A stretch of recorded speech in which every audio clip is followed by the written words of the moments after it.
पे इन देहर घड़ी तो बन लोड़ा। मैं लंबी भाषण देने नहीं आया हूँ, एक दो मूल बात मैं कहना चाहता हूँ।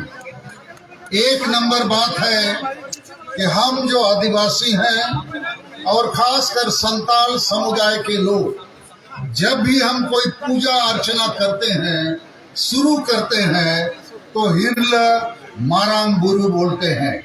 अर्थात हमारा जो ईश्वर है ये पारसनाथ पहाड़ है, और आज इस पारसनाथ पहाड़ पर जैन वालों का कब्जा और उनको एक कब्जा दिया जा रहा।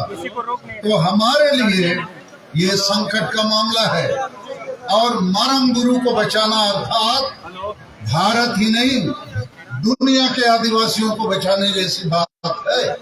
ये हमारे अस्तित्व, पहचान और हिस्सेदारी को बचाने की मामला है।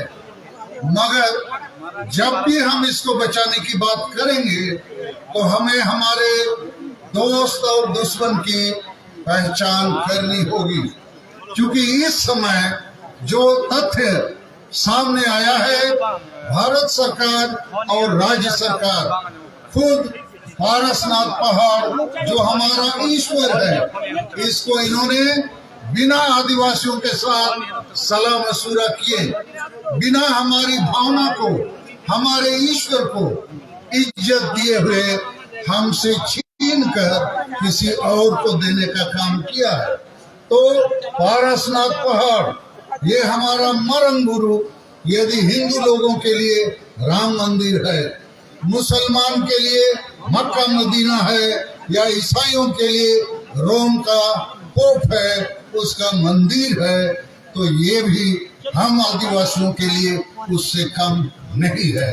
और इसलिए हम इसके लिए लड़ेंगे, आखिरी दम तक लड़ेंगे और इसको बचाएंगे, नहीं तो हम आदिवासियों का अस्तित्व मिट सकता है।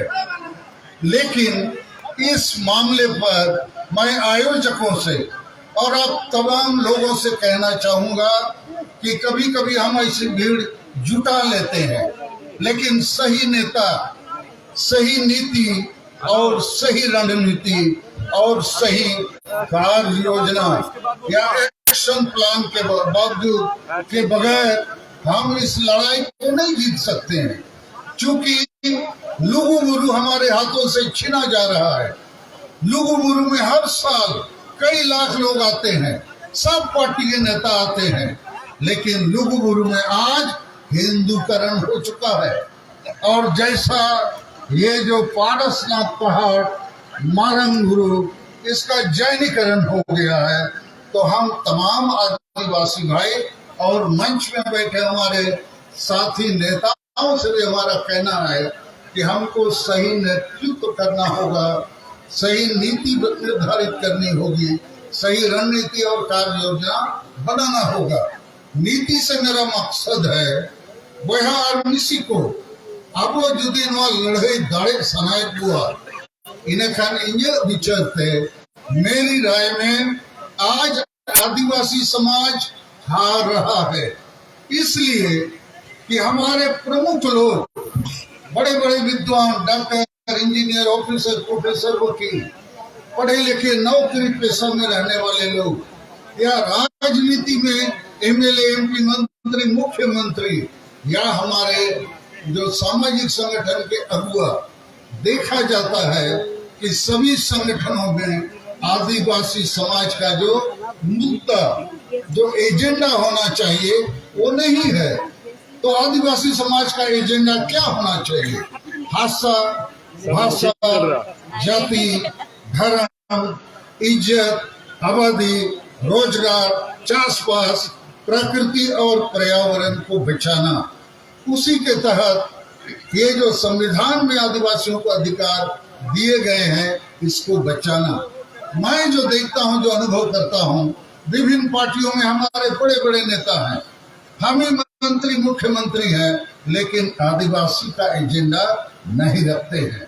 और इसलिए चुनाव आते हैं, कोई ना कोई पार्टी जीतता है, लेकिन आदिवासी समाज हारता है, क्योंकि हमारे बीच में ये एजेंडा के रूप में भाषा भाषा जाति धर्म आदि नहीं रहता है। दूसरी बात, हम बृहद एकता की परिकल्पना नहीं रखते हैं।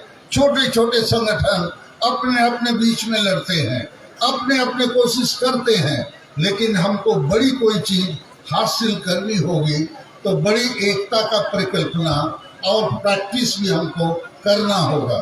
तीसरी बात कि आदिवासी समाज में आज तक गांव समाज में नशापन, अंधविश्वास, डायन प्रथा, ईर्षा द्वेष, आदिवासी महिला विरोधी मानसिकता और वोट को हणिया दारू चखना में बेचना, इन परिस्थितियों में आदिवासी गांव समाज में कभी एकजुट नहीं हो सकता है। और यदि एकजुट नहीं होगा तो बड़ी लड़ाइयां जो जल जंगल जमीन या मारम गुरु बचाना, लुगु गुरु बचाना, ये नहीं कर सकता है। ये जैन वाले लोग राष्ट्रीय स्तर पर इस आंदोलन को उठा किए और भारत सरकार और राज्य सरकार को इन्होंने दबाव में डाला और आखिर दोनों दबाव में पड़े खड़े और लिख के दे दिया ये पारसनाथ पहाड़ जैन वालों का है। अरे इस पहाड़ में आदिवासियों का प्रथम हक है, अभी भी हक है। जैसे आप लोगों ने सुना कि रिकॉर्ड ऑफ राइट्स में प्रिवी काउंसिल में आदिवासियों के पक्ष में फैसला हुआ।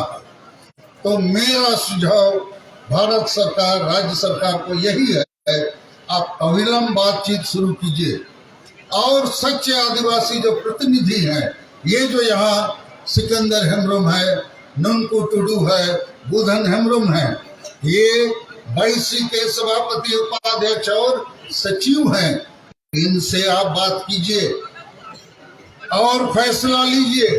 हम पारसनाथ पहाड़ के फर्स्ट पार्टी हैं, हमारा प्रथम अधिकार है, आप हमको क्यों निगलेक्ट करना चाहते हैं? ये हमारे साथ हमारे धर्म का, न्याय का, अधिकार के खिलाफ फैसला है। तो हमारा सुझाव है, इस टेंशन को यदि आप समाधान करना चाहते हैं शांतिपूर्ण तरीके से, तो आदिवासियों को आगे रखिए। और इस मामले पर मैं दुख के साथ कहना चाहूंगा, ये जो हेमंत सोरेन साहब की सरकार है, ये संताल हैं, आदिवासी हैं, इनको तो कम से कम मारम गुरु, पारसनाथ पहाड़, जुग जाहिर के बारे में जानकारी होनी चाहिए। और यहाँ जो वक्ताओं ने कहा कि स्थानीय जेएमएम का एमएलए इस आंदोलन को तोड़ना चाहता है, बदनाम करना चाहता है, मुझे लगता है ये अच्छी बात नहीं है। और मैं आप आदिवासी भाइयों से भी कहना चाहता हूँ, ये मामला ये गिरिडीह जिला का नहीं है, ये मामला राष्ट्रीय और अंतर्राष्ट्रीय है, पूरे भारत और दुनिया के आदिवासियों का मामला है। इसलिए हम लोगों को इस आंदोलन को अंतर्राष्ट्रीय फलक तक ले जाने की कोशिश करनी चाहिए। अब मैं एक दो बात आदिवासी सगेल अभियान का कहना चाहता हूँ। झारखंड और अन्य अनेक राज्यों में भारत के भीतर हमें जो संवैधानिक अधिकार मिलनी चाहिए, आज तक नहीं मिला। उदाहरण के लिए हमारा, पानी थोड़ा लाना जी,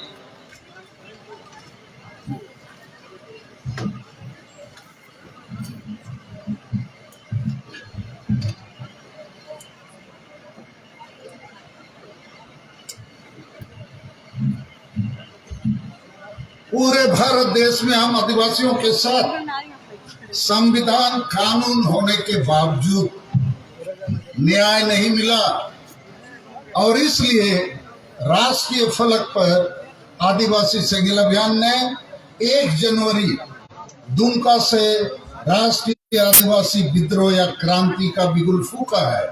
हमने कम से कम 5 मुद्दे रखे हैं जो आदिवासी समाज को फिर से पुनर्जीवित करेगा। पहला मुद्दा है, हर हाल में 2023 साल में हम सरना धर्म कोड लेके रहेंगे और इसलिए ले सकेंगे कि भारत के संविधान में इसकी व्यवस्था है। और आज हमारी महामहिम राष्ट्रपति द्रौपदी मुर्मू जी हैं, जिससे हमारे ताल्लुकात हैं और हम ये सरना धर्म कोड निश्चित लेंगे। चूंकि मरम गुरु, लुगु गुरु, पीर गुरु या और भी जो पर्वतों में हमारे देवता हैं उनका धर्म क्या होगा। तो आज हम दुर्भाग्य की बात है इस देश में कि 75 वर्ष हो गए हमें हमारा धार्मिक मान्यता नहीं दिया गया है, जबकि यह संविधान के अनुच्छेद 25 में है। दूसरा मुद्दा हमारा है कि झारखंड एक आदिवासी राज्य के रूप में बना था। बिरसा मुंडा के जन्मदिन पर हमारे शहीदों का सपना है अबोआ दिसुमरे अबोआ राज, मतलब आदिवासी राज। तो यहाँ इसका गड़बड़ी इसलिए हुआ है कि झारखंड में संविधान और कानून लागू नहीं है। दुर्भाग्य से आदिवासी ही मुख्यमंत्री बने जिस पार्टी से भी, लेकिन संविधान कानून को यहाँ लागू नहीं किया गया। तीसरा हमारा मुद्दा है कि झारखंड में सबसे बड़ी आदिवासी भाषा संताली भाषा को प्रथम राजभाषा का दर्जा मिलना चाहिए।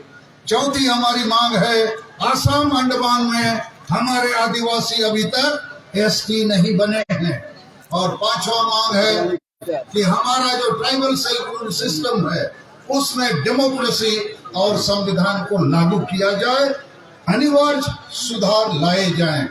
और मरम गुरु के लिए हम लोगों ने फैसला किया है कि 17 जनवरी को 5 राज्य के 50 जिले मुख्यालय में हम बड़ा धरना प्रदर्शन करेंगे और राष्ट्रपति को ज्ञापन देंगे।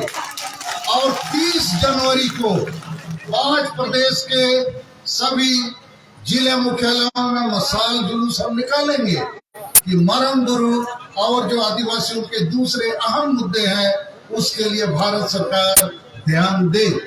और मैं यहाँ आयोजकों से आग्रह करूंगा कि इतने लोग हम आ गए, बहुत नेता आ गए, ऐसा ही लुगुबुरु में हर साल लोग आते हैं जाते हैं, फिर 1 साल बाद आते हैं और इस बीच में कोई एक्शन प्लान नहीं है। तो आज यहाँ पर आप लोग जो नेतृत्व का जिम्मा लिए हैं, आप बताइए व्हाट इज नेक्स्ट। मैं इन्हीं शब्दों के साथ अपनी बातों को समाप्त करता हूँ। सबको धन्यवाद देता हूँ।